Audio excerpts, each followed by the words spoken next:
Olá pessoal, sejam todos bem-vindos a mais essa videoaula de Química Orgânica com o professor Eduardo. E dando continuidade aqui no nosso trabalho de produzir vários vídeos sobre carboidratos, nesse vídeo eu quero falar sobre a mutarrotação da glicose. Então vamos ver isso, o que vem a ser esse fenômeno. Aqui está, ó. Aqui eu coloquei para vocês a representação da glicose na sua forma aberta, na representação de Fischer. É D-glicose porque esse grupo OH que está nesse último carbono assimétrico está à direita. É mais porque gira o plano da luz polarizada para a direita, tá bem? Só que tem uma coisa, a glicose em solução não vai ficar nessa sua forma aberta. O que vai acontecer? Vai fechar. E aqui está a cadeia fechada da glicose. Só que essa cadeia fechada aqui eu estou colocando na representação de Haworth. É forma beta, né? A novidade aqui no nome da glicose em relação a D+ glicose é essa forma beta aqui, esse beta. Esse beta é relativo a esse grupo OH que está aqui no carbono número 1, que é o carbono anomérico. Eu explico direitinho o que é esse fenômeno, do que se trata, aí no vídeo número 3, tá bem? Então tá, então isso aqui é a beta D+ glicose. Mas acontece que existe um equilíbrio aqui e esse equilíbrio é muito voltado aqui para a direita, mas existe também nessa forma aqui aberta. O que existe mais é a forma fechada, mas também existe a forma aberta. E essa forma aberta, ela também se fecha para formar o alfa-D+ glicose. Veja que agora a novidade aqui é essa letrinha alfa. Esse alfa é relativo a esse grupo OH que está no mesmo carbono anomérico. Quer ver? Dar uma olhadinha aqui, ó. Vamos só relembrar. Esse carbono anomérico aqui está para baixo, por isso que é forma alfa. Quando o carbono anomérico está aqui, o grupo OH do carbono anomérico está aqui para cima, aí é forma beta. E vamos lembrar também outro detalhe importante, né? Como que se chama? É isso aqui, ó, essa função aqui, ó, grupo OH ligado aqui ao carbono anomérico e também aqui, ó, ligado esse grupo OH que está aqui, ó. Desculpa, eu falei, ó, carbono, oxigênio, carbono, grupo OH. Aqui é a mesma coisa, ó, carbono, oxigênio, carbono, grupo OH. Como é que se chama isso? M-cetal ou M-acetal, tá bem? Muito bem, acontece o seguinte, pessoal, que essa estrutura aqui, ó, que eu vou mostrar agora para vocês, que é a alfa-D+ glicose, ele desvia o plano da luz polarizada para onde? Para a direita. Olha, a informação está aqui. E de quanto que é esse desvio? Mais 112. E esse aqui, de quanto que é o desvio? Esse aqui também desvia para a direita. Só que são moléculas diferentes e, por serem diferentes, desvia o plano da luz polarizada em quantidade e intensidade diferente. Essa aqui desvia com 18,7. Muito bem. Agora, o que eu vou explicar para vocês? Da onde que vem essa palavra mutarrotação? Então, vamos lá.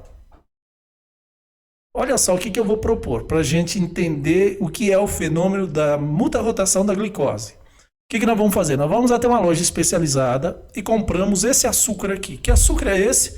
Bom, como esse grupo OH está voltado aqui para baixo, nessa ligação aqui, ó, tá vendo? Nessa ligação M-cetal, isso aqui está para baixo? Tá, então isso aqui é uma alfa-D glicose. E isso aqui, se for ultra pura, numa solução de concentração conhecida, vai dar um desvio do plano da luz polarizada de 112. E aí a gente coloca lá nesse equipamento, no equipamento que mensura o desvio do plano da luz polarizada, que se chama polarímetro, e o que acontece? A gente prepara a solução, acaba de preparar a solução, quanto que deu a medida? 112 positivo. Ok, tá tudo certo. Aí a gente pega e faz o seguinte, deixa essa solução lá em repouso e volta 24 horas depois. Quando a gente vai mensurar novamente o desvio do plano da luz polarizada nesse polarímetro, sabe o que acontece? Ele vai estar mensurando isso aqui, ó. A medida vai ser essa daqui, ó, 52,7. Opa, o que aconteceu? Não, calma, vamos seguir em frente. Aí eu pego e faço o seguinte, compro não a alfa-D glicose, mas sim a beta-D glicose e preparo a solução de mesma concentração que foi preparada a alfa-D glicose E vou lá na literatura, isso aqui tem que ser 18,7. Aí a gente pega e mede lá no polarímetro e dá 18,7. No momento que a gente acabou de preparar a solução. Aí a gente deixa essa solução lá de novo, passa 24 horas, sabe o que acontece? Vai dar 52,7. Aí depois, passados 50 horas, 100 horas, tá sempre aqui, ó, 52,7.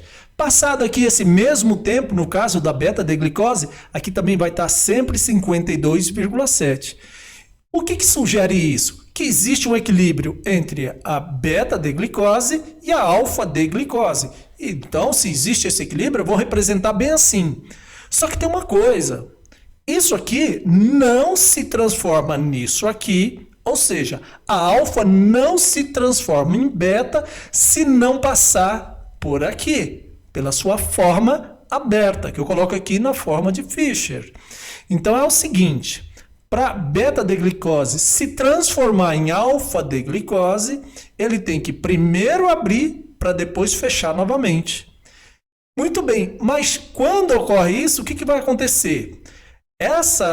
Esse desvio do plano da luz polarizada, que era 112, como ele está se transformando na beta, vai abaixar de 112, mas parte ainda fica 112 e outra parte fica 18. Então é só fazer a média das duas, professor? Sim, é só fazer a média das duas. Só que a média das duas, se você fizer aí no seu caderno, vai dar algo em torno de 65,4, 65,3 por aí, né? Que é a soma de 112 mais 18,7 dividido por 2.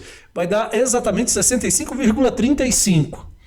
Por que não deu, então, lá a média não deu isso e deu uma média diferente que é 52,7? Pelo seguinte, porque isso se transforma nisso e isso também se transforma. Nesse aqui, o alfa se transforma em beta e beta se transforma em alfa, mas não fica em quantidades iguais. Ou seja, se eu partir de 100 desse, não vai ficar 50 desse e 50 desse. Vai ser uma média proporcional. E quanto que vai ser essa média proporcional? Já falo para vocês. Antes disso, vamos lembrar daquela aula que eu fiz sobre ciclo hexano? O que eu falei sobre ciclo hexano? Que essa conformação aqui, ó, antes de falar, tá vendo essa conformação que vocês estão vendo aqui? Essa é a conformação beta. Na conformação beta, esse grupo OH que está aqui em azul, fica nessa forma aqui que a gente chama de forma equatorial.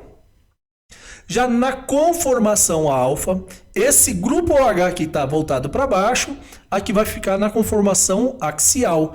E nós vimos nesse vídeo lá, que eu falei sobre ciclo hexano, que a conformação equatorial é mais estável do que a conformação axial. Então, há de se esperar que exista mais na conformação beta do que na conformação alfa. Só lembrando vocês, né, que essa aqui em cima é a conformação de Haworth. E essa aqui, ó, é a conformação em cadeira, que é a conformação que existe de fato, tá bom? Então, é de se esperar que isso aqui esteja em maior quantidade do que isso.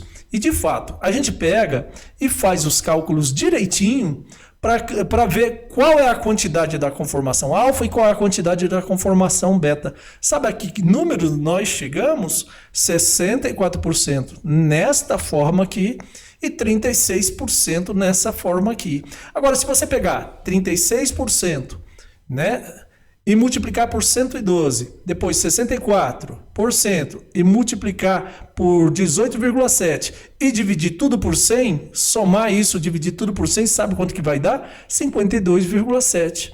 E é esse fenômeno, né, esse fenômeno dessa mudança na rotação do plano da luz polarizada de 112 para 52 e de 18,7 para 52, que é chamado muta-rotação da glicose, porque teve uma mudança na rotação do plano da luz polarizada.